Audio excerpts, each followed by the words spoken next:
Fala galera, no vídeo de hoje eu vou mostrar a minha partida da oitava rodada do Brasil Chess Series, ou anteriormente conhecido e popularmente conhecido ainda como Floripa Chess Open.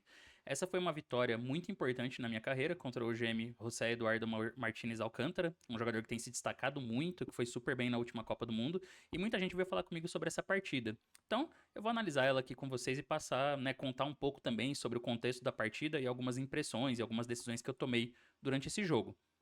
Se você acompanhou o torneio e gosta do canal, gosta das análises das partidas, já deixa o like no vídeo, se inscreve no canal se não tiver inscrito e divulga para os amigos também. E considere fazer parte do nosso clube de membros. O clube de membros é uma forma de apoiar o canal mais diretamente, o nosso conteúdo e o nosso crescimento, e você vai receber um conteúdo exclusivo que a gente prepara toda semana para o clube de membros. Além disso, para quem está no nível 2 do clube de membros, que é uma coisa recente, a gente já tem o grupo do WhatsApp, onde você pode interagir mais diretamente comigo, tirar dúvidas, fazer sugestões para os vídeos e bater um papo sobre xadrez com a galera também. Então, dá uma olhada lá. Bom, vamos à partida. Essa partida foi num momento muito importante do torneio, oitava rodada. Para quem não sabe, esse torneio tinha 10 rodadas. Então, a oitava rodada já é ali a reta final e é um momento muito importante. Eu tinha acabado de empatar uma partida super tensa contra o Fear e jogava de brancas contra o Martínez Alcântara, ou, como muita gente conhece ele, o Jospen, que é o nick dele no chess.com, no xadrez online. O Martínez é um jogador que sempre foi muito conhecido pelos resultados dele no online. O rating dele que é sempre acima de 3.000 e ele joga de igual para igual, no xadrez Blitz online com esses caras tipo Nakamura, às vezes até mesmo contra o Carlsen. Ele sempre foi muito forte nesses ritmos mais rápidos, desde bem novo, assim. E eu conheço o Martinez desde quando ele era criancinha. Ele joga hoje pelo México, mas ele é de origem peruana. E ele já jogou vários torneios no Brasil, a gente já se enfrentou em torneios em outros países também. Ele sempre foi muito talentoso, assim. É um jogador, desde criança ele já chamava atenção por ser muito talentoso e ele era muito forte, principalmente no Blitz mesmo. Então é um cara que eu já conhecia há bastante tempo e já joguei com ele outras vezes também. Mas ultimamente ele recebeu muito mais atenção pelo desempenho dele na Copa do Mundo e alguns outros torneios. Se eu não me engano, do Sharjah Masters, o Dubai Open do ano passado, foram torneios que ele participou e foi muito bem. E depois ele teve um resultado espetacular na Copa do Mundo, que ele chegou até as quartas de final. Foi eliminado pelo Sindarov, que foi o campeão da Copa do Mundo, mas ele tirou vários caras muito fortes no meio do caminho, entre eles ninguém menos que Nodirbek Abdusattorov. O Martinez eliminou ele de 2-0. Então, assim, ele acabou recebendo muita visibilidade recentemente por conta disso e porque o rating dele acabou dando um salto, né? Mas os resultados dele falam por si e ele tem ido muito bem nesses torneios, né? Então ele tava aí como pré-1 do Floripa com um rating de 2.667, que já é ali digamos, nos últimos 50 pontos para chegar em 2.700. É um jogador bem talentoso e que tá se dedicando bastante, né? Tanto que no último ano ele teve todos esses resultados excelentes. Então, lógico, essa partida para mim era bem importante e eu queria dar o meu melhor. Agora, existe.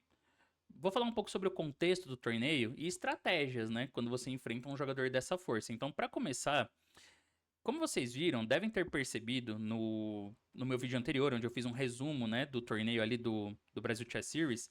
A gente está falando de um torneio aberto com muitos jogadores, né? Com mais de 500 pessoas.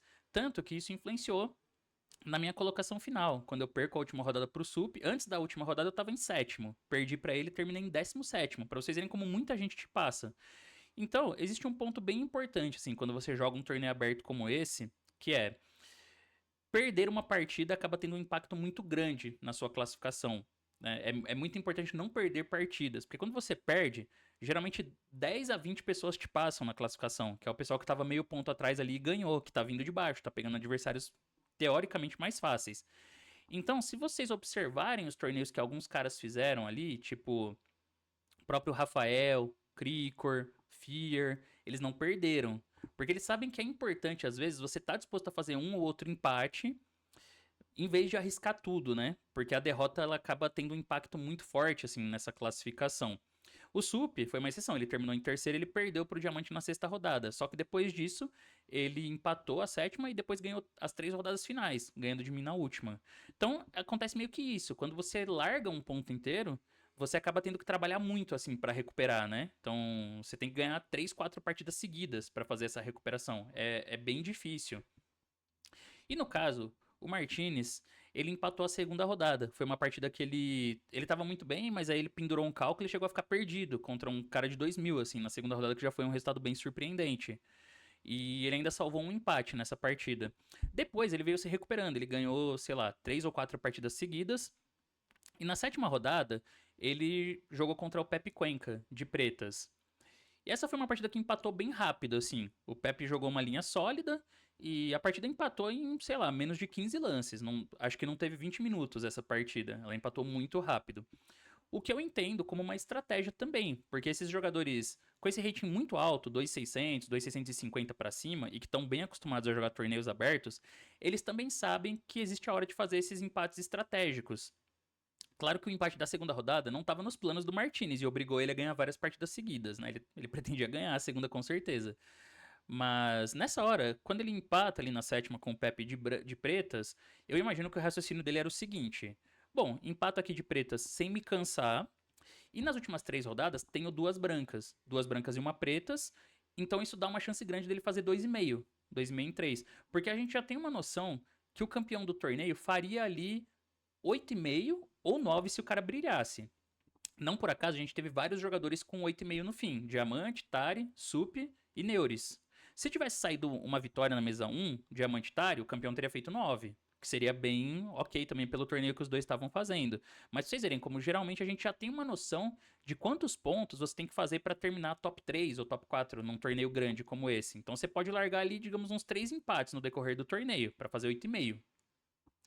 Então eu penso mais ou menos isso, né? Que essa era a estratégia dele. Ele empatou uma partida ali com o Pepe, que o Pepe jogou super sólido, e foi pra 6 em 7 e pensou, ok, tenho 6 em 7, nas 3 últimas agora eu vou ter duas brancas. Se eu ganhar as duas e empatar uma, eu vou terminar com 8,5 em 10, que é um resultado ok. Pode ganhar o torneio, talvez não ganhasse porque o desempate dele vindo de baixo ele era um pouco pior, mas no mínimo faz um top 3, top 4, pega um prêmio legal. Talvez, né, com o rating dele ainda ia perder um pouquinho de rating, mas bem pouco, porque ia dar uma recuperada, e enfim.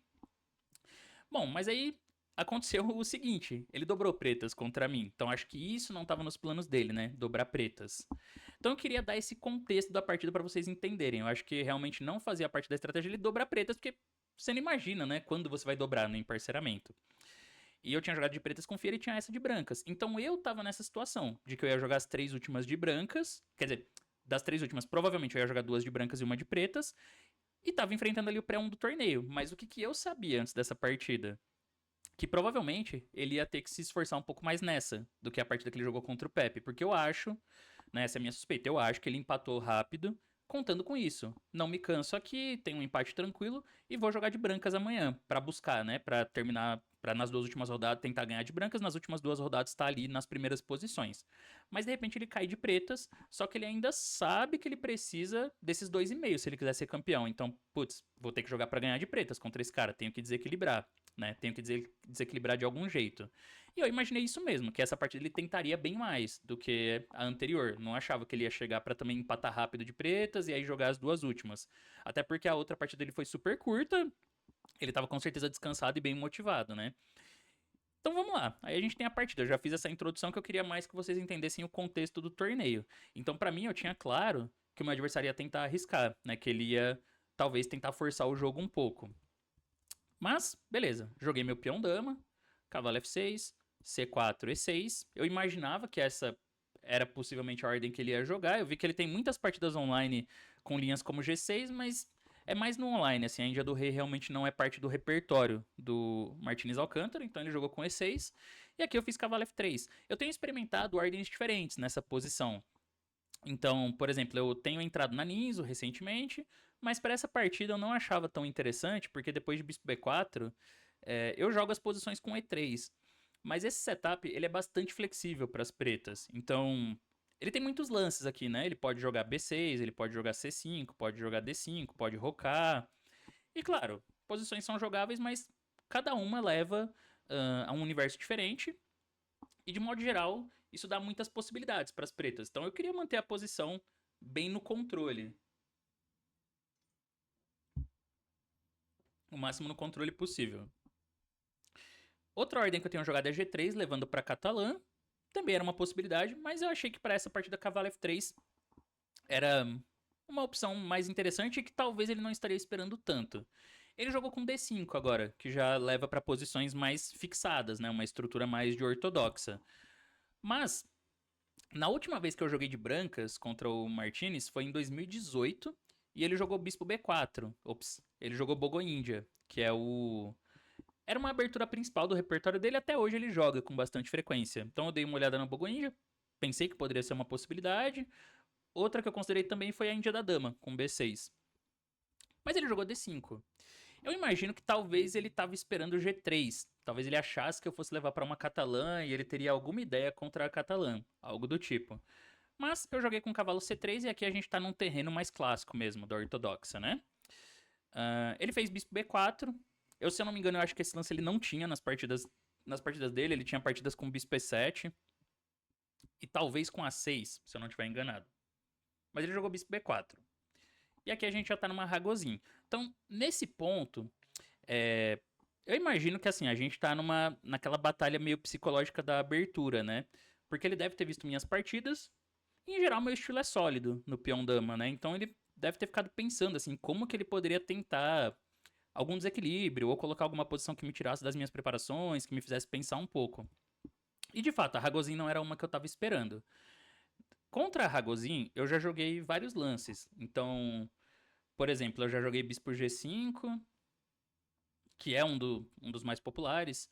Já joguei Dama A4 cheque, forçando o cavalo C6, também é uma variante muito jogada. E já joguei C por D5. Esses três lances são bem normais, C por D5 ED e agora jogar essa posição. Mas justamente por isso, aqui eu decidi desviar. Decidi fazer uma jogada que eu não costumo fazer nessa posição, que é E3. E aqui eu já tinha bolado o meu plano para abertura quando entrou nessa posição, porque isso transpõe para uma Ninja. Só que tem uma diferença, né? Como eu falei para vocês, eu poderia ter jogado antes cavalo C3, bispo B4 e E3. Só que nessa posição, ele tem muitas alternativas, ele tem muitas ordens possíveis. Quando ele joga bispo B4 aqui no lance 4, ele já tá com o peão em D5. Então é diferente porque isso já define a estrutura das pretas. E aqui eu faço E3 porque a gente transpõe para uma ninzo, mas ele já definiu a estrutura. Eu acho que isso foi interessante, foi uma decisão boa, porque se eu jogasse a ninzo índia pura, digamos, eu daria muitas opções para ele. Né? Então você tem mais dificuldade de controlar o plano do adversário. Mas agora, como ele já tá com o peão em D5, ele já tem que jogar essa estrutura. E eu não sei se era exatamente o que ele queria para essa partida, jogar uma posição fixada. Eu acho que ele queria uma posição mais flexível, que ele tivesse mais liberdade para criar planos, assim, para assim, me tirar dos terrenos mais conhecidos. Então acho que foi uma boa decisão transpor para Ninja. Mas principalmente porque quando ele faz o rock aqui, eu joguei bispo D2. E essa variante, aliás, né, vou aproveitar para fazer a minha propaganda aqui. Essa é a variante que eu recomendo no curso de repertório de D4 para jogadores até 1800, que tá aqui na descrição. Tem um cupom de desconto, ou tem o cupom de desconto ou já tá com o preço do desconto. Então você pode dar uma olhada. Eu falo nesse curso que, assim, as linhas, eu coloquei o título repertório para jogador até 1800, mas eu confio muito nas linhas. Tanto que eu joguei uma das recomendações contra um cara de quase 2.700, né? Esse é o tanto de confiança que eu coloco nas minhas análises, para vocês terem ideia. Mas o que eu quero dizer para vocês aqui sobre essa escolha de abertura? Essa linha do Bispo D2, eu recomendo ela na seguinte ordem, né? No curso, que é entrando na ninja normal, cavalo C3, aqui. Quando o Bispo B4 E3 rock, jogar Bispo D2. Mas nessa ordem, tem assim, do ponto de vista objetivo, tem um pequeno problema. Que, de novo, é a coisa da flexibilidade das pretas. Então ele pode jogar com B6 aqui, pôr o bispo em B7 não mexer nos peões, ou ele pode jogar uma linha que é particularmente chata, que é C5. E essa posição eu até analiso lá no curso, mas muito brevemente. Mas assim, a continuação mais crítica para as brancas lutarem por vantagem é a 3, porque sempre que as pretas fazem C5, o branco responde a 3. Só que aí bispo toma e cavalo E4. Então ele já pega o par de bispos. E além disso, por exemplo, joga cavalo E2 aqui para poder tomar de peça, as pretas continuam jogando flexível. B6 e bispo B7 ele deixa o peão em D7. Porque ele pode tanto fazer D5 como fazer D6 aqui. Ele pode escolher a estrutura dependendo do que eu jogar.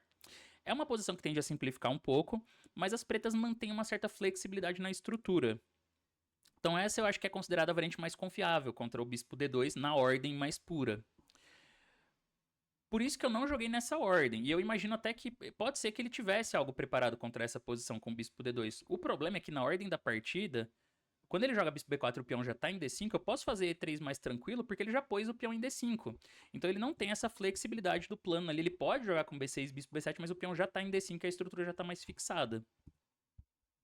Ele jogou roque e agora bispo D2. Outra opção seria eu jogar, por exemplo, o bispo D3, que é a continuação mais clássica da Ninja. E isso também leva a um universo de posições. Mas o bispo D2, ele tem a vantagem de ser um lance muito sólido, que pra mim era um approach super bom, era um approach excelente pra essa partida. Eu jogar de forma sólida e deixar pra ver o que ele vai fazer, porque eu sei que ele vai tentar desequilibrar a posição de qualquer forma. E eu acho totalmente válido jogar assim, né? Porque ele é o jogador de mais rating e ele é o cara que tá tentando voltar ali, né, pro torneio, tentando subir pras últimas rodadas, tá jogando pelo título. Então, naturalmente, ele vai ter que desequilibrar a posição. Eu não preciso fazer isso pra ele, né? Eu não preciso entrar em complicações, porque naturalmente, é isso que o meu adversário quer, né? Por que eu vou entrar no terreno que ele tá buscando na partida? Essa é a mesma estratégia que um jogador de, não sei, 2000, 2100 usa contra mim num torneio, né? Imagina, se eu pudesse fazer um pedido pros meus adversários, eu diria que todos eles têm que entrar na Najdorf. Todo mundo tem que entrar na Siciliana Najdorf. Pra mim tá ótimo, mas por que eles vão fazer isso? Pra me ajudar. Então o Bispo D2, ele é um lance muito firme pra essa situação. Eu não vou explicar a parte daí teórica, porque senão vocês não têm por que comprar o curso aí, né, de peão dama pra jogador até 1800. Então, fica a dica. Mas o ponto principal, obviamente, é que eu desenvolvo uma peça e não vou ficar com peões dobrados. Então, não vou ficar com peões dobrados em C3, né, depois que ele trocar. Ele pensou um pouco já nesse momento, eu tenho certeza que essa mudança assim da abertura tirou ele já do que ele estava planejando e aí já coloca ele numa situação de pensar em formas de criar jogo. Mas obviamente, assim, essa posição, ela tem muito jogo. Se vocês procurarem na base, vão ver que tem milhares de partidas nessa posição.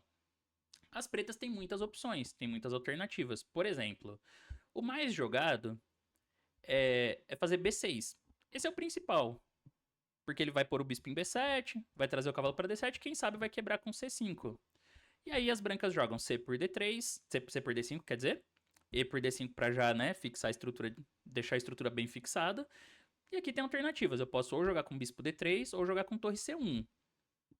Mas assim, são posições que tem muito jogo. Tipo, muito, muito jogo mesmo. Vocês podem ver na base ali. Geralmente eu acho que o preto aqui, um plano possível é jogar, digamos, A6, bispo D3, volta o bispo para D6 e tenta jogar com C5. Que é uma estrutura bem dinâmica, inclusive. Então, tem muitas possibilidades. Só que, claro, isso aqui eu conhecia. Eu não conhecia super a fundo, mas eu conhecia o que eu estudei pro curso, que já é suficiente para conseguir uma posição ok, assim, para, né, uma posição com jogo. Então tem bastante jogo, mas eu achava que era uma posição sólida e pra mim tava bom porque era a minha proposta pra partida. Outra possibilidade é ele jogar C5, né? Ele tentar já brigar pelo centro. Mas isso vai levar a um cenário parecido com o da partida. Sempre que as pretas jogam C5, a resposta das brancas é A3. E aí bispo toma C3, né? Você toma desenvolvendo uma peça. Ele pode jogar cavalo E4 pra continuar simplificando. E aí dama C2, cavalo por C3, dama C3. Tem essa posição no curso também. É ok, assim, é equilibrado, mas o branco tá um pouquinho mais desenvolvido. Então isso me permite ter uma leve pressãozinha. Mas ele pensou aqui e jogou torre 8, que eu até entendo porque é um lance flexível. Eu acho que ele, né, nessa hora ele começa a pensar assim, formas de manter o jogo, sem também jogar o lance mais normal, que seria o B6 ou C5, porque são jogadas que eu tô esperando. O que é bem normal. Torre 8 é um lance de desenvolvimento ok e ele libera casa F8 pro bispo. Só que aqui eu acabei confundindo um pouco a ordem. Torre 8 era um lance que eu lembrava de conhecer vagamente, mas eu acabei meio que me precipitando na ordem. Eu deveria jogar dama. Eu joguei dama C2, mas eu acho que A3 é mais preciso. Porque quando ele volta o bispo para F8, agora dama C2 eu acho que vem em condições melhores comparado com a partida, né? Eu continuo desenvolvendo, com a dama em C2 posso considerar E4 às vezes. E se ele joga C5, que é uma reação natural, D por C5, bispo C5 e torre D1. É uma posição interessante, assim, não tá melhor pro branco nem nada, mas eu tenho essa pressão na coluna D e vou continuar me desenvolvendo, né, com lances como bispo D3 ou bispo E2. Uma hora eu posso isolar o peão, assim, na hora que ficar mais simples para eu jogar, né, que eu já tiver rocado. Então esse seria, acho que, a continuação mais precisa. Ou, outra possibilidade seria a torre C1. Acho que isso ainda era um lance mais lógico do que o que eu fiz na partida. E aqui dá pra ele tentar jogar igual na partida com C5 direto, mas A3.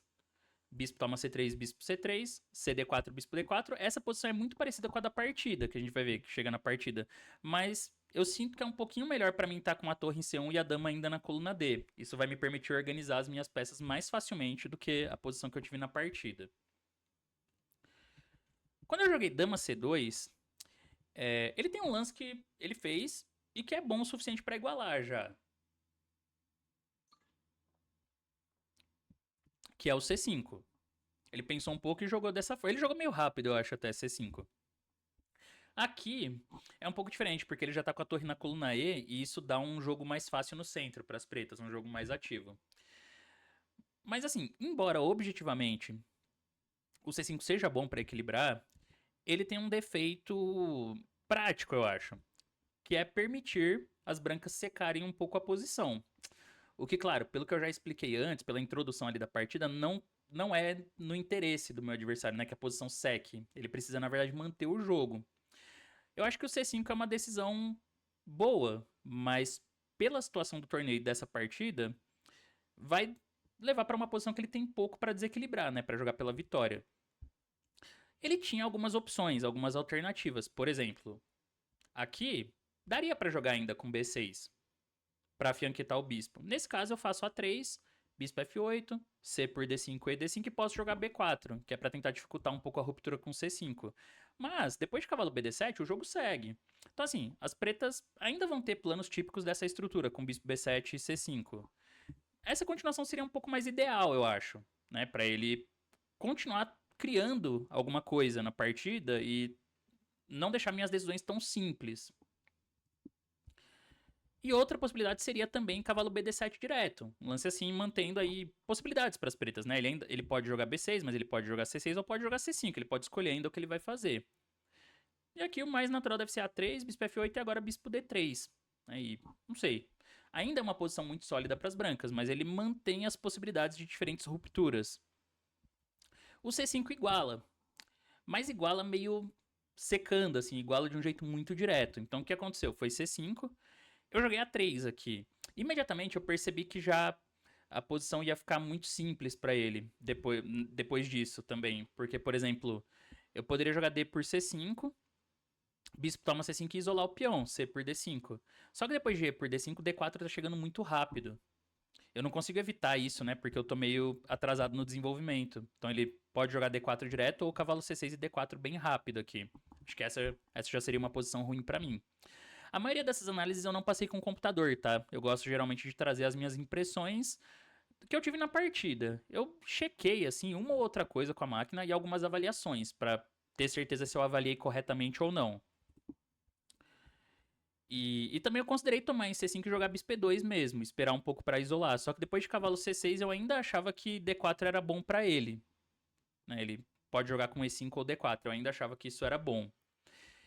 Então eu decidi jogar da forma mais simples. A3, bispo toma C3, bispo toma C3 e agora ele tomou em D4. Então ele vai abrindo o jogo porque as peças dele estão bem ativas. E por D4 claramente não é um lance legal para mim, porque ele isola meu peão, né? Eu acho que esse é um isolado bem confortável para as pretas. Depois ele faz B6 aqui, põe o bispo em B7 e já fica com uma pressão na diagonal, então não vejo muito sentido em jogar esse peão isolado. Eu considerei tomar de cavalo, que eu achava que era uma possibilidade, mas também senti que o jogo dele começava a ficar mais ativo depois de E5. E aí cavalo F3 e eu avaliei um pouco essa posição e preferi manter as coisas mais simples. Porque, por exemplo, D4, eu sabia que D4 não era bom nessa posição, porque eu tenho roque grande. Eu tiro o rei do centro e na hora eu já tô ganhando o peão por causa da cravada. Mesmo assim, ainda não é tão simples, porque ele joga G6 aqui, que é um lance bem firme, é um lance bem preciso. E se é por D4, bispo F5. Dama B3, cavalo E4, e de repente a posição já é super confusa. Tipo, D por E5, dama C7.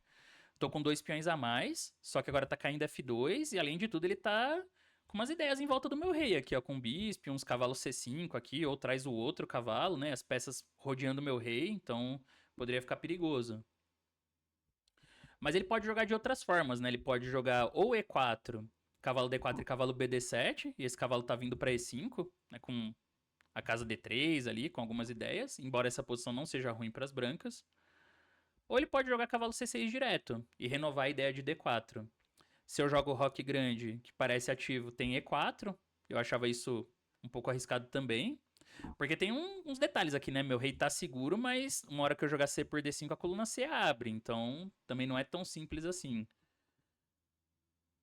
Ou outro que eu pensei foi tomar em D5.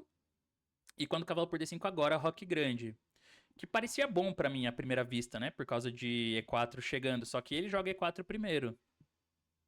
E agora eu já tinha alguns poréns com essa posição, porque tá vindo um bispo G4 e torre C8. E de repente a minha dama tá meio no fogo ali, né? A dama e o rei. Então, por exemplo, bispo C4, bispo E6. Só que se joga dama por E4, leva cavalo por C3. BC3, dama A5 e meu rei tá muito exposto agora. Eu tenho peão a mais, mas daqui a pouco tô levando o ataque. Então eu considerei essa continuação um pouco arriscada. Mas eu pensei, se eu tomar de bispo, foi o que eu fiz, né? Eu tomo de bispo, ele vai jogar cavalo C6. Se eu volto o bispo para C3, E5 transpõe para essa posição que a gente acabou de ver. Então, eu tomei a decisão mais segura. A decisão mais segura aqui é tomar em F6, dama por F6, e aí continuar meu desenvolvimento. Eu preciso tirar o rei do centro, que é uma prioridade, então eu joguei bispo toma D3. Pensei que era um lance ok, porque eu ganho tempo, né? Ataco H7 e tô pronto para fazer roque. Aqui também era uma posição ruim para isolar o peão dele, porque depois de CD5 e D5, eu ainda tô muito atrasado no desenvolvimento. Então agora eu continuo levando esse D4, né? Porque meu rei tá aqui, em E1, tá mal colocado. Mas também tem bispo G4, ou ideias com bispo F5 e bispo E4. Ele tá ativando as peças muito rapidamente. E como eu já falei, né, em alguns outros vídeos, em posições de peão isolado, o lado que joga ativamente costuma ter muita iniciativa nessas posições. Então esse é um perigo. Por isso eu pensei, não vou isolar o peão agora, vou jogar bispo D3 que eu ganho um tempo e já, né, termino meu desenvolvimento, ponho o rei em segurança. Mas talvez fosse até um pouco mais preciso começar com torre D1. Essa possibilidade eu não considerei, mas era bom, porque eu faço uma pressão aqui em D5 e se ele jogar D por C4 ele me ajuda, né? O bispo sai de uma vez e ele não tem a casa D7 para o bispo de C8. Então eu fico com um desenvolvimento um pouquinho mais harmônico. Mas ele pode jogar torre D8, né? E depois de bispo D3 H6 vai ser uma situação bem parecida com a da partida. Porque na partida eu joguei bispo D3, ele fez H6. Eu fiquei pensando um pouco em G6 também, é um lance que parece um pouco esquisito. Parece meio contraintuitivo porque o bispo dele fica na mesma cor dos peões, né? Então isso parece estranho. Mas a ideia é que depois de roque, D por C4, bispo C4, ele pode fazer E5. E aí a ideia dele seria pôr o bispo em E6 e depois começar a expandir com a maioria. Mas não é tão fácil, né? Porque isso vai expor o rei das pretas e começa a dar umas casas também. Tipo, eu posso jogar cavalo D2 agora e passar meu cavalo pra E4. Pôr o bispo em D5, eu tenho esse tipo de ideia. Ainda é muito igual tudo, né? Tá equilibrado mesmo assim. Mas bom, foi H6 e eu roquei. E claro, essa posição, assim, é óbvio que eu não tenho uma vantagem. E também a forma como eu joguei a abertura, eu meio que abri mão de lutar por essa vantagem. Mas eu não me arrependo disso. Eu acho que foi uma decisão muito acertada, porque eu evitei me colocar em situações onde as minhas decisões vão ser difíceis, as próximas, contra um adversário que precisa desequilibrar a partida para ganhar. Como eu disse, não tem nenhuma razão para eu ajudar meu adversário para fazer o que ele quer, né? E o mais importante é que aqui eu não tenho. Não parece ter nenhum risco, né? Minha posição não tem nenhum problema estratégico, eu não tô mal desenvolvido, não tenho nenhuma casa fraca. Ou seja, ele vai precisar ainda encontrar uma forma de desequilibrar isso aqui, de colocar algum problema para mim. E a estrutura, depois que ele jogou D por C4, fica simétrica, o que torna ainda mais difícil de desequilibrar. Ele poderia tentar manter com bispo D7, né? Porque se eu isolar o peão, CD5 e D5, ele sempre tem contra-jogo, com as ideias de D4 ou bispo G4. Então, era uma possibilidade. Mas ele fez D por C4, eu tomei. Aqui eu também considerei um pouco bispo H7 cheque, rei H8 bispo E4. Eu achei essa ideia interessante porque o bispo fica bem nessa diagonal e o peão parece que tá caindo, né? Se eu conseguir jogar torre F1, ele não se desenvolve direito. Então eu poderia ter uma leve pressãozinha aqui, uma pequena pressão posicional. Ele não consegue defender tudo porque esse cavalo A5, dama A4. Já ataca a torre e o cavalo ele fica perdido, né? Dama D8 leva torre D1 e ele não vai conseguir defender tudo. Mas depois de bispo D7, que eu acho que é o que ele jogaria, dama por C4, eu não achei essa posição tão boa pelo seguinte, dama por B2, torre a B1. Se eu jogo torre de F, B1, para não perder o peão de A3, ele volta a dama para F6. E aí eu não tô conseguindo capturar aqui porque A1 tá caindo. Então se eu entrar nessa sequência, eu tenho que jogar torre a B1, dama por A3 e torre por B7. E a princípio isso parece muito bom pra mim, porque agora D7 e C6 estão no ar, então parece que ele vai perder alguma coisa de material. Só que ele tem um recurso que chega bem a tempo, cavalo A5, dando um duplo, né? Pra não perder a torre, eu tenho que jogar dama B4, dama por B4, torre B4, e aí já faz bispo C6. Aí é uma posição que eu sacrifiquei um peão por nada, né? Devo recuperar o peão na pressão, assim, sei lá, com torre A1, dobrando na coluna A, mas tô jogando no máximo pra igualar, né? Então, no fim, eu vi essa possibilidade, mas joguei bispo toma C4 mesmo. Bispo D7, torre FD1, torre ED8. Aí já uma posição que eu tive que tomar um pouquinho de cuidado, porque assim, eu sei que tá equilibrado, mas tem um. Eu ainda preciso coordenar as minhas peças. E o lance mais natural seria a torre de AC1. Só que depois de torre de AC8, eu não tava vendo uma casa tão boa pra essa dama, que ela tá meio. Parece um pouco exposta. Então, por exemplo, se dama B3, aí cavalo A5. Dama B4, cavalo por C4, torre C4 e bispo C6. E continua uma posição bem equilibrada. Assim, bem equilibrado objetivamente, né? Igualado. Mas ele já conseguiu um desequilíbrio estratégico, que é o bispo contra cavalo. E assim, nessa posição, o bispo tá muito ativo e tem jogo nas duas alas. Então, por mais que a estrutura seja simétrica e meu cavalo tenha uma casa segura, que seria D4, por exemplo, o bispo dele parece bem mais perigoso e um dia ele pode desalojar meu cavalo com E5. Então, eu sentia que essa posição ele gostaria de jogar, né? Ele ia continuar me criando problemas, assim. Ele tem pressão, inclusive, nas duas alas. Então eu achei que essa troca não seria legal pra mim. E se eu tirar a dama pra uma casa bem segura, poderia ser B1 essa casa. Só que eu não gostava, assim, do fato da minha dama não estar fazendo nada em B1, né? Como eu não tô ameaçando nada, ele pode começar a reorganizar as peças. Então, tipo, o cavalo E7, que é um lance bem.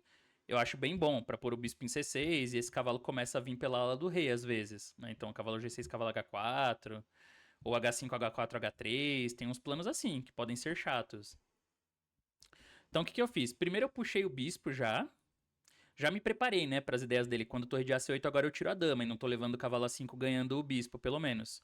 Lógico, aqui se torre de AC1, aí eu levo o cavalo D4. Aí leva um golpe, tem que abandonar na hora, né? Porque tá caindo F3. Então eu joguei dama B3.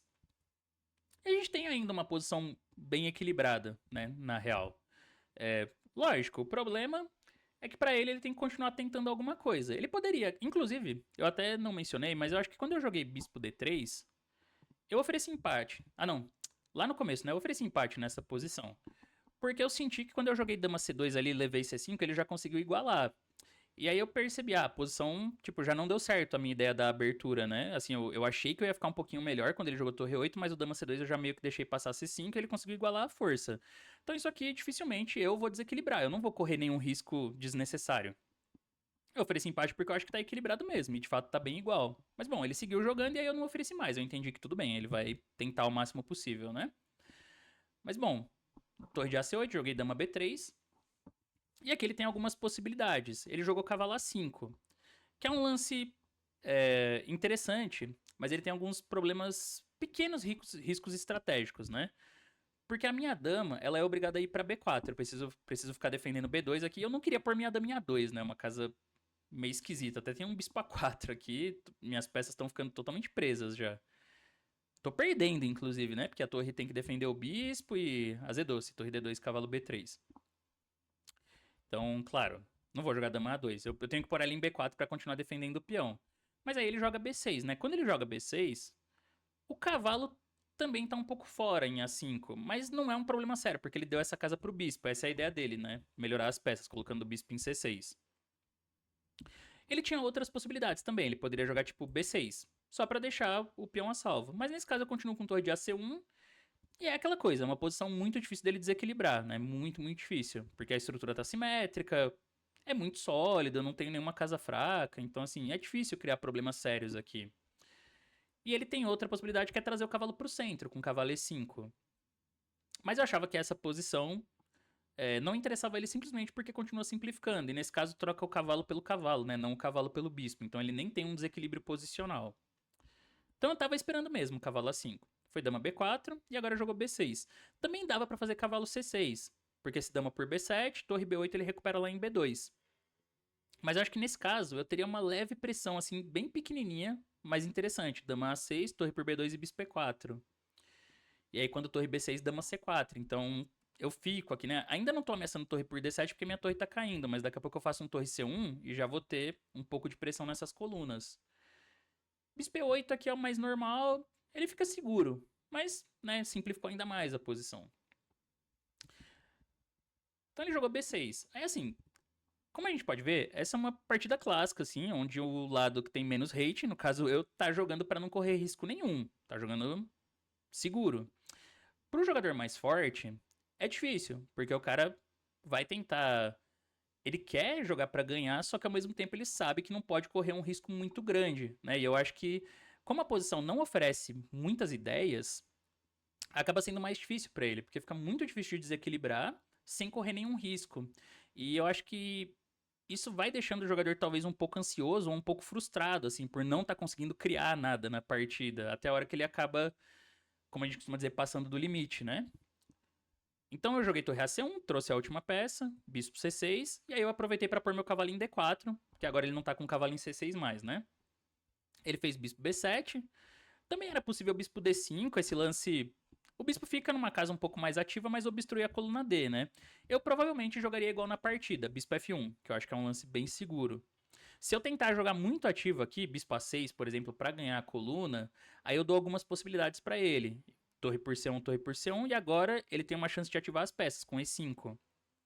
Cavalo E2, cavalo B3, torre e cavalo C5. Então ele passa o cavalo por uma casa ativa e de repente as peças dele já estão bem centralizadas, né? O bispo continua pressionando a ala do rei, o cavalo tá bem C5, e eu tô com. Não tem muitas casas para esse bispo. Ainda tá equilibrado, mas já começa a dar uma pequena iniciativa para as brancas, para as pretas, quer dizer. Então, eu jogaria bispo F1 do mesmo jeito. Porque depois de bispo B7, eu gostei bastante desse lance que eu fiz. Eu acho que minha posição tá bem tranquila, mas é claro, em posições como essa é importante você tomar cuidado para não ficar descuidado também. Quer dizer, tomar cuidado para não se descuidar, né? É você ficar atento para não se descuidar, porque senão você meio que sente assim, ah, não tem perigo nenhum, posso fazer meio que qualquer lance. Mas é importante sempre entender quais são as ideias que o adversário tá tentando criar na posição. Então, por exemplo, com o bispo em B7, que estava aqui, ele já passou para outra diagonal, ele começa a fazer uma pressão em G2. Então, daqui a pouco, ele já vai estar considerando uns lances como dama G5, ou ele pode fazer um E5 para deslocar esse cavalo. Então, é importante manter uma certa harmonia das peças. Eu joguei bispo F1 agora, que foi um lance que eu gostei bastante, porque libera a coluna D para a torre, só que ao mesmo tempo eu super protejo o G2. Então, eu já garanto, eu meio que anulo já o bispo dele em B7, né, com essa jogada.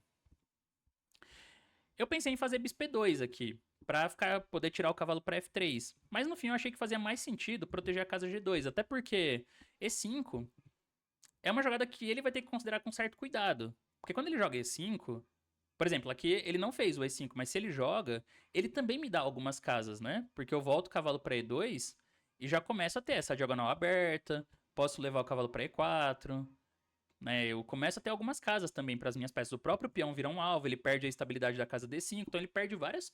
Ele faz algumas concessões estratégicas quando ele avança o peão de E. Mas ele fez o dama G5, um lance que eu já tinha antecipado, né? Porque G2 está protegido. Mesmo assim, a dama fica bem em G5. Ele fica, às vezes, aqui considerando umas ideias com o cavalo C4, que a gente vai ver o efeito que isso tem na partida, mas ele também pode estar considerando D5, né? E aí o cavalo não volta para F3. Ou bispo F3, né? Depois que eu tirar o cavalo. Então tem algumas possibilidades. Aqui eu joguei torre por C8. Eu tomei uma decisão de simplificar mais ainda. Mas poderia ter feito um lance tipo H3. Também pensei numa jogada mais normal, assim, como H3, né? E aí, E5 é sempre uma jogada comprometedora para ele. Nesse caso, o cavalo B5 parece chato. Além de atacar A7, eu ameaço entrar em D6. E olha como ele tem uns problemas, né? Mas bispo D5 é bem normal. Esse lance é razoável. Ele fica de olho na casa C4, pode jogar cavalo C6 ou pode passar esse cavalo para C5 por B7. Mas bom, eu fiz torre por C8, torre por C8 e agora eu joguei dama B5, um lance buscando mais simplificações. Mas essa troca de damas, ela é boa para mim nesse momento. Porque assim, eu proponho a troca de damas que eu já sei por intuição que é algo que o meu adversário não quer. Ele não vai querer trocar ainda mais para não secar a posição. Só que ao mesmo tempo eu libero o caminho para avançar o peão de B. Então eu começo já a tentar explorar o cavalo de A5. É claro que não é um problema gigante esse para as pretas, né? Porque ele tem a casa C6. Mas eu expando na ala da dama, né? Eu ganho um pouco de espaço. e força ele a tomar uma decisão em relação ao cavalo. E esse aqui é meio que um momento crítico, porque até aqui eu falei tudo isso, que eu achava importante, né? Explicar essas decisões, mas a realidade é que a posição tá muito equilibrada ainda, tá? Ela tá bem igual. Ahn, Só que de certa forma, o preto já tem que tomar uma decisão aqui um pouquinho cuidadosa. Por quê? Essa troca de damas, de modo geral, ele não quer trocar as damas, né? Ele quer manter as damas pra poder tentar ainda espremer a partida, tentar jogar pelo ponto.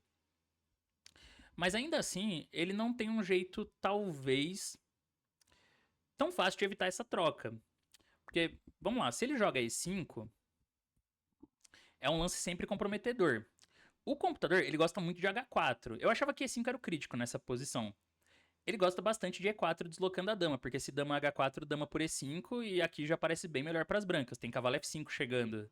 E tem uns ataques já, com cavalo F5, G7, torre D7 ou cavalo E7, ou cavalo D6. Ele começa a ter que lidar com várias ameaças. E senão ele vai ter que fazer um lance tipo dama F6 ou dama E7, né? Vai ter que tirar a dama. Mas nessa continuação aqui eu não via muito bem o que eu tô ganhando agora, né? Porque no final eu vou ter que jogar com o cavalo do mesmo jeito. Mas mesmo assim, cavalo E2 eu já achava ok pra mim. Porque eu posso trazer o cavalo pra G3 ou pra C3. E começo a ter esse jogo nas casas brancas. Bispo F3 parece um golpe inteligente pra ele, né? Aproveitando a cravada, mas dama D7, que é o mesmo tema da partida. Isso aqui já parece bem difícil pras pretas. E se ele troca as damas, aí essa posição já parece perigosa pra ele, porque depois de cavalo B5 eu tô pressionando A7 e o cavalo tá entrando em D6. Isso já começa a ser difícil de jogar de pretas. Por exemplo, se torre C2, que parece ter um contra-jogo, leva cheque, e bispo D3 ganha na hora, né? Ganha a torre. Então eu calculei A6. Só que cavalo D6. E ele já começa a ter outros problemas concretos. Eu tô ameaçando B4 e tem duas peças no ar ali, o bispo e o cavalo. Então ele tem que pôr a torre em D8, só que vem B4. Se ele volta o cavalo para C6, bispo E2. Desfaz a cravada e tô ameaçando tomar em B7. A única casa segura pro bispo é A8, só que aí bispo A6. Peão A mais limpo. Se ele tentar obstruir aqui, tipo bispo D5, pra né, ganhar o cavalo em D6, B por A5, torre D6 E4. Ganha uma peça também na cravada. Então o único jeito dele ficar só claramente pior depois disso é cavalo B3. É o único. Só que aí eu jogo bispo E2. Agora me aceito tomar em B7. Bispo D5 e vem o E4. Torre por D6 é D5. Torre D5, torre D5, ED e bispo toma A6. É uma posição de material igual, só que eu tenho bispo contra cavalo e tenho a possibilidade de criar um peão passado distante. Então esse é um final dos sonhos, né, pra jogar de brancas, assim, eu tô correndo risco zero e só tenho risco de ganhar a partida, né, não tô arriscando perder, porque agora eu vou trazer o rei, esse final é muito difícil pra ele, mesmo tendo um peão passado. Mas ele tinha algumas formas, tá, de manter o controle da posição. Então, por exemplo, dama D5 era um deles, e aí ele troca damas meio tranquilo aqui. Eu posso fazer um H3 para manter a tensão, só libera um ar pro rei. Ou posso trocar em D5, bispo toma e cavalo B5 com ideias parecidas, né? Tô atacando a 7 e agora pode ser cavalo C3 também uma ideia. Pra desalojar o bispo. Aí o computador fala que ele tem torre C2 aqui. B4, cavalo C6, bispo D3, torre B2. E é uma posição equilibrada porque ele tá bem ativo, né? Com a torre na sétima. Então... esse final até que daria pra ele jogar um pouquinho, assim. Deve ser igual, mas eu tenho que tomar alguns cuidados. E outra possibilidade seria voltar a dama para E7. Mas nesse caso eu faço B4 e meio que obrigo ele a trocar o cavalo, né? Cavalo C6. Já posso escolher se eu troco ou não. Posso voltar o cavalo para F3 se eu quiser, claro. Mas também tem a opção de cavalo por C6. Bispo C6 e aí, sei lá, dama A6. Tá igual também. Tá bem equilibrado isso. Mas então, acho que vendo dessas possibilidades, o que a gente percebe é que, assim... manter as damas não traz nenhuma vantagem pra ele e eu tô conseguindo jogar B4, né? Já tô incomodando um pouco esse cavalo. E a troca de damas em B5, ela acaba beneficiando muito as brancas, porque ele já fica levando uma pressão chata em A7. E eu acho que, aliado a isso, ele tava claramente um pouco frustrado assim mesmo, né? Pelo jeito que a partida foi, desde a abertura, que ele não conseguiu desequilibrar nada de pretas. Então, quando você tá nesse tipo de situação, eu sei porque eu já passei por isso jogando de pretas contra adversários de menos rating. Que é muito comum em torneio aberto, né? É muito comum. Sempre que você enfrenta alguém de menos rating, o cara tá jogando ali firme. Porque pra ele o empate é um bom resultado e pra você não. Você que tem que arriscar. Isso é a coisa mais normal dos torneios. Então você, de pretas, sempre tem essa coisa um pouco difícil, de você precisar desequilibrar, mas ao mesmo tempo não pode correr muito risco. Só que quando você acaba, digamos, focando muito no fato de que você precisa desequilibrar a partida de qualquer jeito, tem uma chance de você perder a objetividade. Porque você acaba meio que recusando o empate na sua cabeça por todos os meios. Fala, não, não vou empatar, não vou jogar pra igualar, não, vou manter a tensão da forma que for. Você acaba perdendo um pouco a objetividade da posição, né? Começa a fazer lances só pra tentar, digamos, não deixar que aquela posição seque. E esse é o primeiro passo pra cometer algum erro. Porque é o que acontece nessa posição, né? Eu acho que ele não ficou satisfeito. Bom, dama por B5, óbvio, é bom pra mim. E ele não gostou das outras opções, porque eu tô jogando B4 e tô simplificando ainda mais. Então o que, que ele faz? Ele tenta fazer o que a gente chama no xadrez, assim, de né, trocar as damas nos termos dele, digamos. Então ele joga cavalo C4, que é um lance que parece criar algumas ideias concretas. Então a primeira delas é que ele ataca B2 aqui. Mas ao mesmo tempo ele resolve o problema do cavalo. Ele ativa o cavalo que estava no canto e não deixa trocar ali em C6. Ou seja, se eu jogo dama por B5, dama por G5, HG5, aí B2 já tá no ar. Se eu for jogar bispo toma C4, torre por C4, esse é um final que as pretas vão estar felizes em jogar, porque agora é ele que tem o bispo contra cavalo, com peões nas duas alas, e ele tem alguns planos, né, pra progredir nessa posição. Ele pode tentar jogar tipo E5 pra entrar com a torre em C2, ele pode pôr o bispo em E4 pra cercar umas casas, pode simplesmente trazer o rei. E é o tipo de final que um jogador dessa força, ele vai jogando de forma muito prática. E ele consegue explorar a vantagem de tempo, né, algumas concessões que o adversário vai fazendo. Então, claro, essa troca seria muito no interesse das pretas. E eu não posso tomar o cavalo, claro, por uma razão tática, dama por G2. Mate. Então, de primeira, esse lance parece muito inteligente. Porque ele me obriga a fazer alguma concessão. Por exemplo, se eu não for trocar damas agora, o que eu vou jogar, né? Se eu for jogar tipo dama B3, assim, pra defender B2, ok, porque aí ele conseguiu ativar o cavalo. E ele pode fazer aqui, sei lá, bispo D5. Ele tem um lance como esse, né? Então ele começa já a criar outras ameaças, tipo cavalo D2, e vai melhorando as peças de forma meio dinâmica, né? De forma tática. Só que eu acho que nessa hora foi onde ele acabou cometendo um descuido. Porque. Um descuido grave, né? Porque assim, provavelmente na cabeça dele, né, pela forma como foi a partida, eu vou estar sempre jogando pela igualdade. Só que essa é uma sensação muito perigosa, porque se você comete um erro muito sério no xadrez, qualquer um pode aproveitar, né? Qualquer adversário. Então é o que acontece aqui. Cavalo C4 é um lance que eu já tinha percebido que falhava. Porque com a dama em B5, tudo bem, eu tô propondo a troca de damas, mas eu também tô criando uma ideia aqui que eu achava que poderia funcionar, que é uma entrada de dama em D7, quando eu ameaço B4. Porque com a dama, sei lá, digamos que ele passa a vez aqui, rh 8 dama D7 é um lance muito chato. Eu ataco B7 e ameaço B4. Então ele fica com as peças já meio instáveis, né, nessa posição. E quando ele faz cavalo C4, tem um problema tático ainda maior, que é o bispo ficar desprotegido. Leva dama D7, e aqui a posição já desmorona na hora. Então aqui ele não tem como evitar perdas materiais mais, né? O bispo tá atacado, não pode mexer, o bispo tá caindo a torre. E não tem o que fazer, porque o bispo também não tem muitas casas. Se ele pôr o bispo em A6 aqui, dama por A7, né? E ainda tem essa cravada, além de tudo. Então, de qualquer forma, tá caindo muito material das pretas. Inclusive, se cavalo por E3 pra ele tentar dar um golpe, dama por A6, que ataca a torre. E ele fica perdido.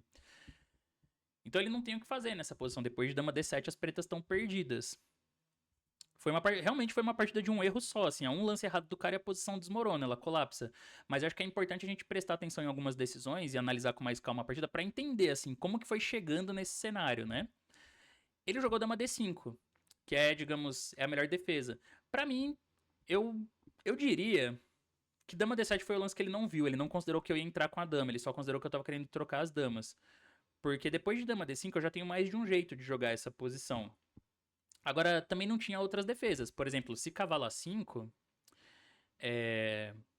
aqui eu tinha visto, eu ainda ia calcular, né? Mas, por exemplo, B4 já parece um lance bom o suficiente. O que muda é que ele tem torre D8, se dama C7, torre C8, fica perseguindo a dama. Mas eu posso jogar dama A4, ele tem os problemas do cavalo ali. Então, no mínimo, aqui eu vou ganhar um peão. Por exemplo, cavalo C6, cavalo toma, torre por D1, dama D1, bispo C6, dama D6. E isso, na pior das hipóteses, eu entro ali em B8 e pego o peão de A7. Peão a mais, tô tranquilo. O computador ele fala que tem um ganho ainda melhor, que é cavalo F3. Esse é muito bem de máquina mesmo, porque agora controla a coluna dele, não pode tomar aqui que tá caindo a torre e já era, né? Dama H5 aí leva B4 em condições muito melhores. Aí caiu a casa total.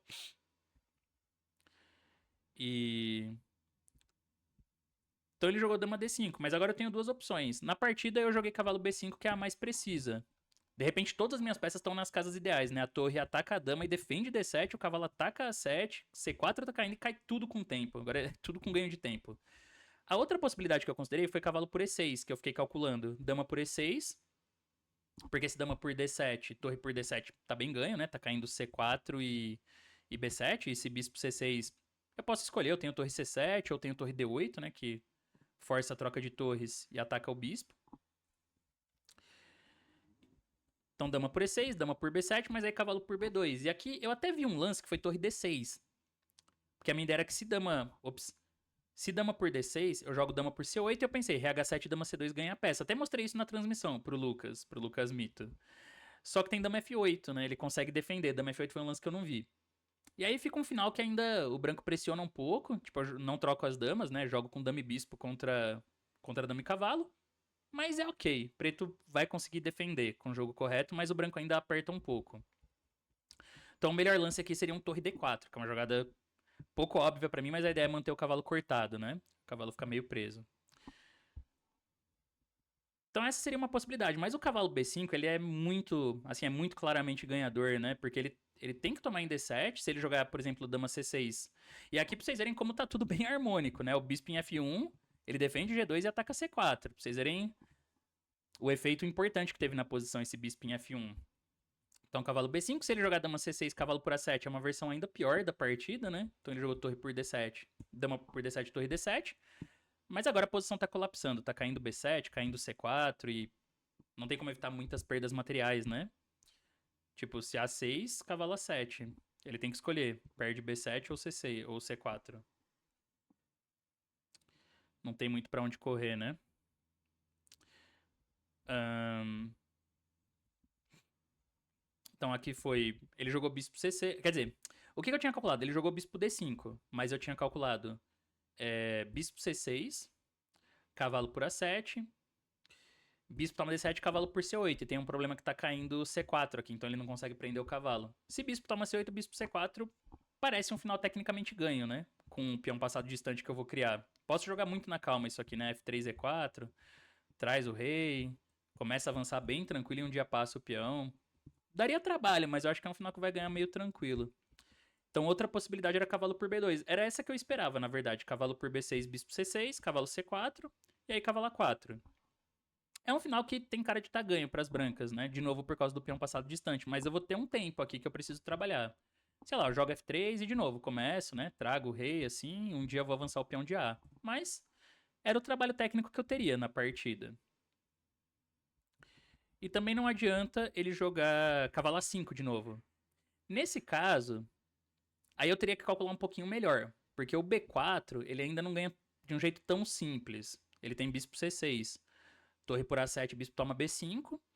E quando o bispo toma B5, torre C1, cheque, sou obrigado a voltar o bispo para F1, cavalo C4. Aí essa posição, tem que ter um pouquinho de cuidado. Porque para começar ele tá ameaçando o cavalo D2. Então eu jogo torre C7, mas aí ele faz B5. É que eu tenho que pensar de forma um pouquinho profilática, né? Eu teria que encontrar um detalhe. Que se eu faço A4, que parece ganhar na hora, as pretas estão jogando torre B1. E aí cavalo D2. Então primeiro tem que fazer G3 aqui. Pra quando torre B1 jogar rei G2, aí se as brancas fizerem isso, fica ganho, né? Porque agora ele não consegue defender tudo, assim. E ele não tem cavalo por A3, que torre C8 e bispo D3. Então fica bem ganho. Mas é ainda mais firme cavalo D6, na verdade. E cavalo D6 eu acho que nem é um lance difícil de encontrar, pra falar a verdade, porque você elimina os recursos do adversário com bispo C6, ataca mais peças e tá chegando B4. Então não tem o que fazer, né? Tipo, se torre B8, já dá pra escolher. Cavalo por F7, assim, parece bem simples. Porque B4 a ideia é sempre que ele vai jogar bispo C6. Mas depois de bispo C6, dá pra tomar em C8 e bispo D7, cavalo por A7. É um final parecido com o outro que eu mostrei, né? 2 contra 1 na ala da dama. Tecnicamente ganha mesmo. Só que, claro, aqui, assim, quando a posição saiu do controle, aí ele desanimou legal, né? Aí ele, pra começar, tá perdido mesmo. E, além disso, claramente ele não já não tava mais afim de defender essa posição também, né? Deu pra sentir isso na partida pela forma como ele jogou a partir de agora. Então, foi bispo D5, cavalo por A7. O problema todo não é nem que caiu um peão, é que as pretas ficam sem nenhum contra-jogo, ele fica totalmente preso nessa posição. Ele jogou torre A8, mas outros lances também não seriam melhor. Por exemplo, se torre B8, bispo toma C4 igual na partida, bispo C4 e cavalo C6. Ele não tem torre C8 que tá levando cavalo E7. Então joga, sei lá, torre F8, mas aí torre C7. Ameaça já um cheque descoberto ganhando o bispo. Bispo B5, cavalo E7, rega 7, torre C8. Muito parecido com a partida, né? Troca as torres e cai o peão de B também. Então ele ainda tá perdendo mais material pra completar. Jogou torre A8. E aqui eu já joguei do jeito mais simples, com o bispo toma C4. Tinha um lance ainda mais preciso aqui, que era E4, mas eu vi o seguinte, E4 cavalo E5. O cara ganha tempo atacando a torre e depois ele toma em E4. E aí eu preferi já simplificar o meu trabalho com o bispo toma. Mas tinha um detalhe que eu não percebi. Torre C7, quando o bispo E4, torre C8. Porque aí RH7 troca as torres, só que sobra cavalo C8 e vai cair o peão de B também. Então esse é um ponto bem importante. Cavalo D7, bispo B5, cavalo F6, cavalo por B6. E aí o branco ganha tranquilo, né? Com dois peões passados ligados. Mas eu não, nem fui longe nesse final. Falei, eu vou tomar em C4. Bispo toma e aqui a posição tá totalmente dominada, né? Então, assim, eu já sabia que tecnicamente tava ganha, porque é peão a mais, minhas peças estão bem coordenadas e o cara não tem nenhum contra-jogo. Fiz um F3 aqui, não só para dar um ar pro rei, mas também para jogar com E4. E aí o bispo dele fica meio sem casas, né? Então eu vou jogar E4 e depois posso até trazer o rei pro centro. Ele jogou F5, mas, bom, aqui, como eu disse, ele já claramente não estava querendo colocar a melhor resistência, né? Já viu que a posição estava perdida. Mas não tem lance bom mesmo. Tipo, B5, E4, ré F8, ré F2, rei 8, torre B7, ganha um segundo peão limpo, né? Torre D8, rei E1, assim, controla aqui as entradas da torre e não tem o que fazer. Então ele fez F5. E agora eu percebi a ideia ganhadora, que é a torre C7, que é bem simples. Eu ia jogar cavalo C6, era a minha ideia inicial, mas aí eu vi bispo B5 cravando o cavalo e não gostei tanto. Mesmo assim, depois de torre C7, vai ganhar bem tranquilo, porque eu tô ameaçando o cavalo D4, por exemplo, e se ele tomar em C6, aí perde um segundo peão, né? Ficou um final de torres muito ganho. Então eu joguei torre C7, aí ele fez bispo A2. Aqui, o problema é que ele também não tem nenhuma estabilidade na posição. Ele vai acabar perdendo um segundo peão. Por exemplo, se ele põe o bispo em D5, torre C8. E o problema é que se troca as torres, tá caindo mais um peão. E se B5 eu jogo cavalo E7 e forço o final de peões, né? Forço o final de peões que tá completamente ganho. Com um a mais ali. Trago meu rei pra D4, jogo B3 e A4 e acabou. E se ele joga ré F7, torre por A8, bispo A8, cavalo C8. B5, cavalo D6, cheque. Também ganha um segundo peão. Então ele não tem esse bispo D5. Aqui. Se B5. Aí cavalo C6 é uma possibilidade, porque ele ainda não tem a casa D8 pra torre, né? E agora eu posso trazer meu cavalo pra E5, que é uma casa excelente. E ainda assim dá pra jogar também torre C8. Mesmo esse final, o computador fala que tá bem ganho. Toma. Ele não tem como pôr o rei em F7 por causa do cavalo D6, então tem que jogar F8. Mas aí cavalo D6, ele não pode deixar trocar, mas tem que pôr o bispo em D3. E aí no mínimo é 4.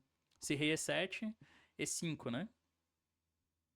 E fica uma posição muito triste pra ele, meu rei vindo pra D4 ou entrando em C5. Se ele vier com o rei pra cá, eu tenho um cavalo E8, cai tudo, né? E se F4 eu volto o cavalo.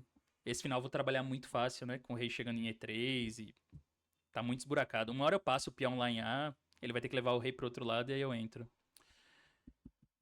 Então ele jogou bispo A2, já quase sem lance.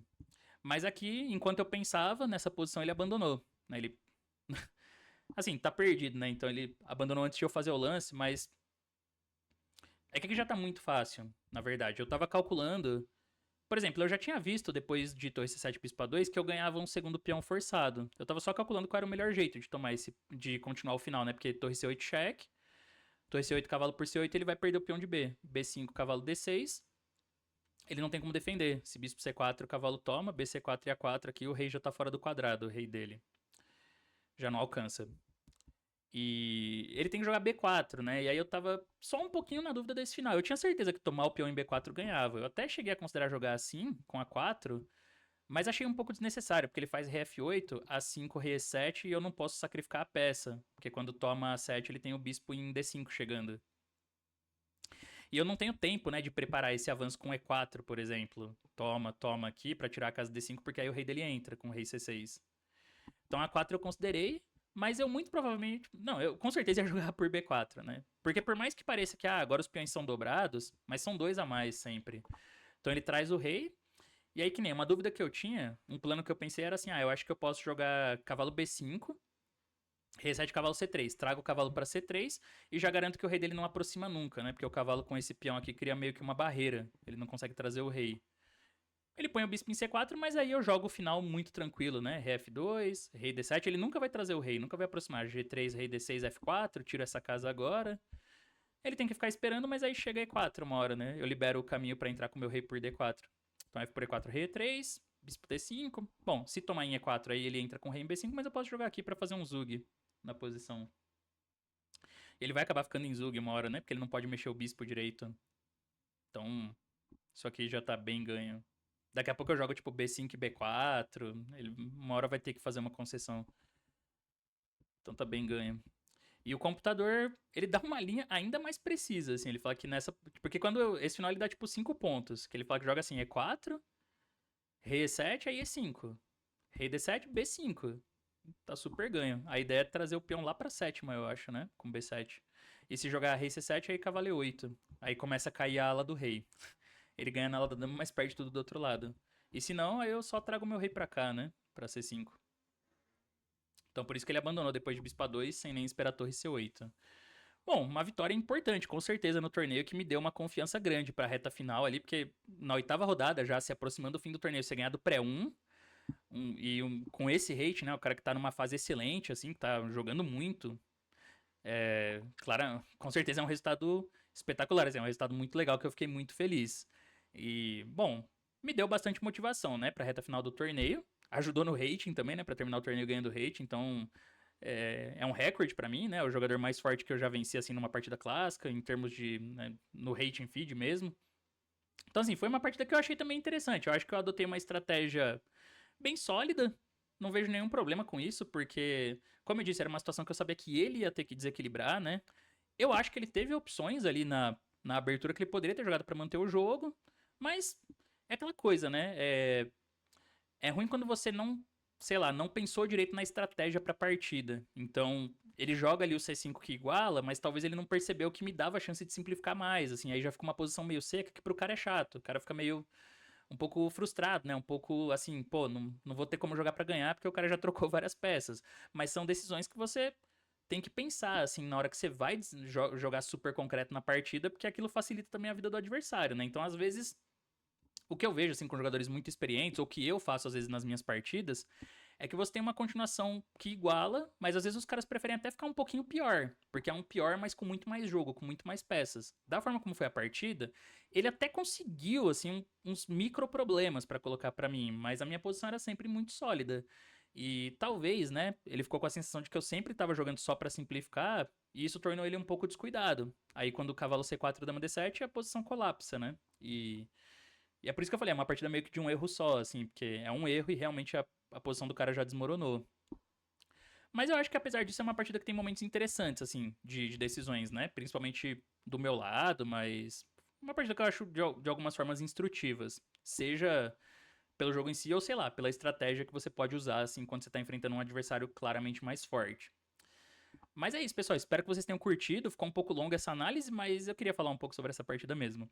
Então, se você gostou, deixa o like no vídeo, se inscreve no canal se não tiver inscrito e divulga pros amigos aí, pra quem, por exemplo, tava acompanhando, né, o torneio Brasil Chess Series. Porque nessa semana eu vou lançar, né, na próxima semana também eu vou lançar mais partidas aí, analisando ali, falando sobre o meu desempenho no torneio, sobre o meu resultado, e vão sair algumas partidas exclusivas no clube de membros também. Então considere entrar no clube de membros para você ter uma experiência mais completa aí da minha participação no Brasil Chess Series. Então é isso, pessoal, valeu e até a próxima.